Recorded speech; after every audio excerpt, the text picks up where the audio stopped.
Hey guys, I just finished watching episode 41 of Dragon Ball Super, and let's all just have a moment of silence for all the Dragon Ball haters out there. So this episode was very interesting and satisfying.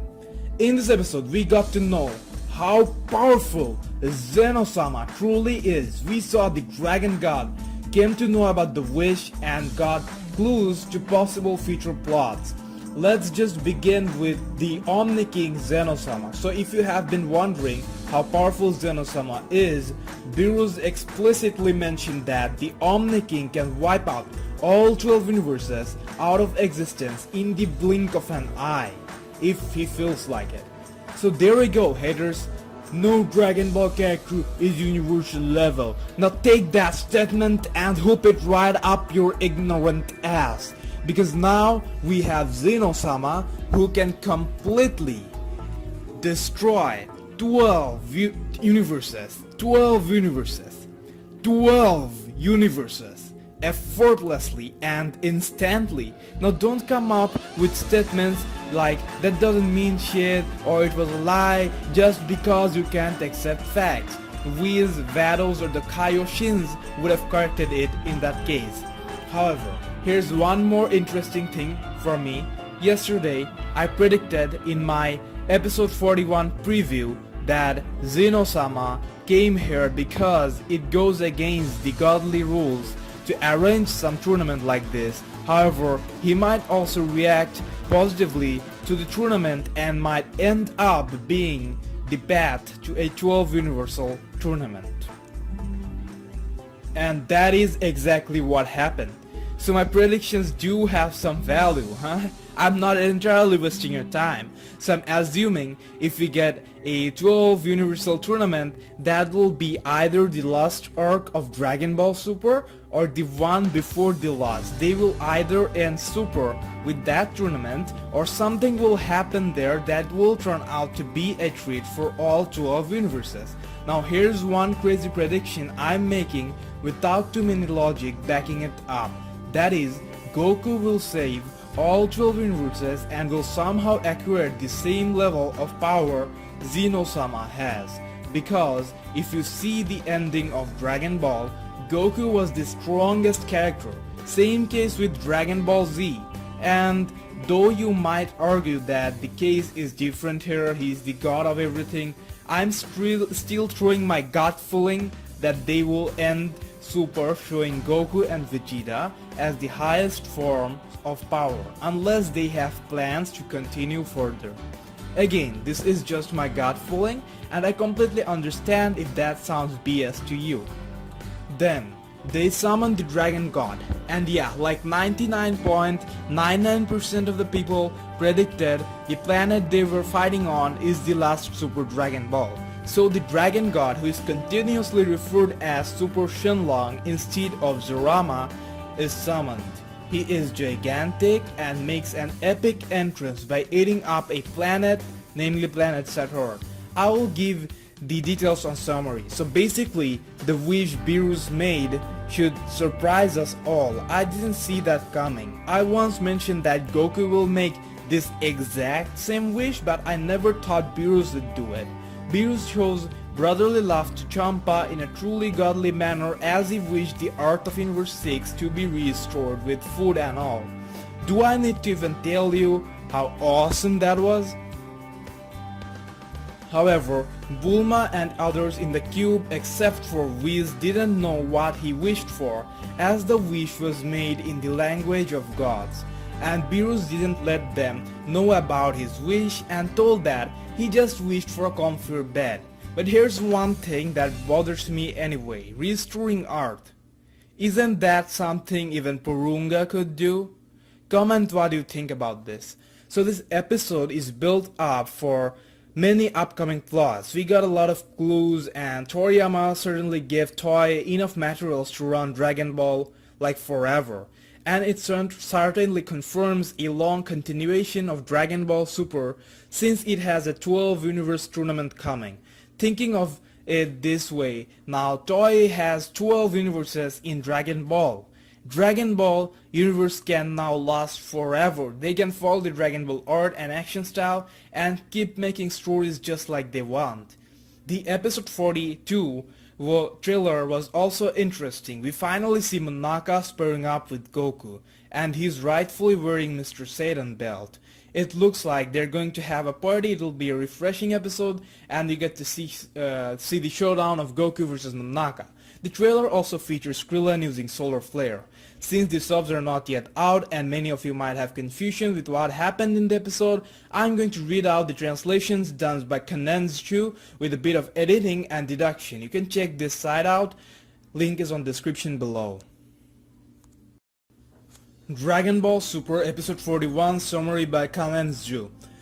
Beerus explains to Goku that their visitor is in fact the Omni-king, the person who stands at the pinnacle of the 12 universes. Whis notes that they shouldn't just stand there looking at the Omni-king, and so Beerus and Champa rush down to formally greet him. Champa is so distracted by this unexpected turn of events that he seems to have completely forgotten about destroying his fighters. After a few formalities, the Omni-king explains that he came to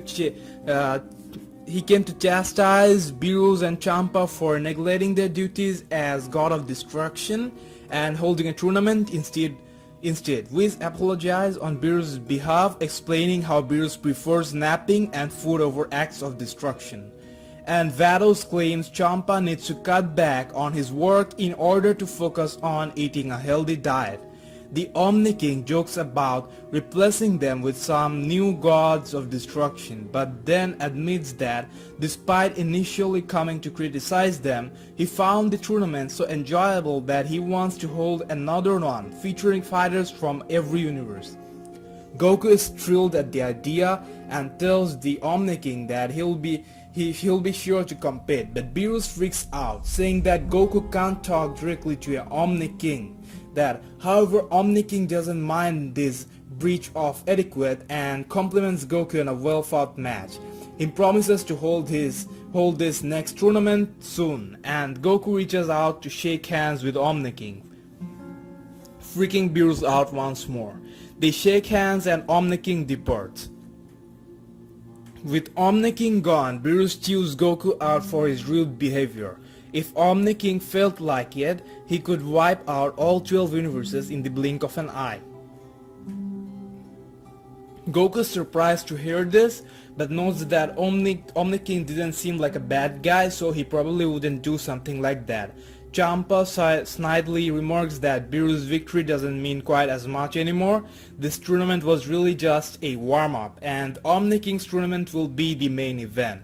Still, Champa says a loss is a loss, and he'll hand over his 6th Super Dragon Ball as promised, though he doubts that they will be able to find the final one so easily. Champa thinks the Omni-king will probably be angry if the Universe 6 fighters aren't present at his tournament, so he begrudgingly spares them.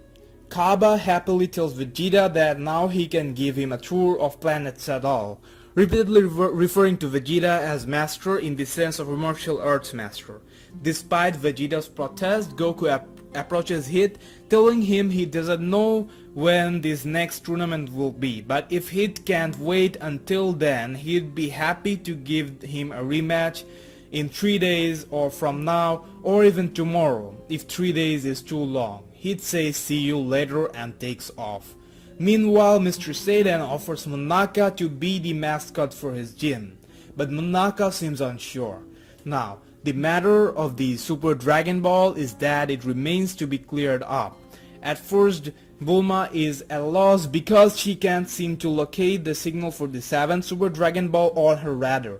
But looking closely, it turns out there are already 7 signals gathered together. Right there, Monaka suggests that they need to look at a space map like this from a 3D perspective. He thinks this is a Wiz thinks this is a great suggestion and has everyone pile into his cube vessel. They zoom away from the nameless planet, which Wiz reveals to actually be the 7th and final Super Dragon Ball.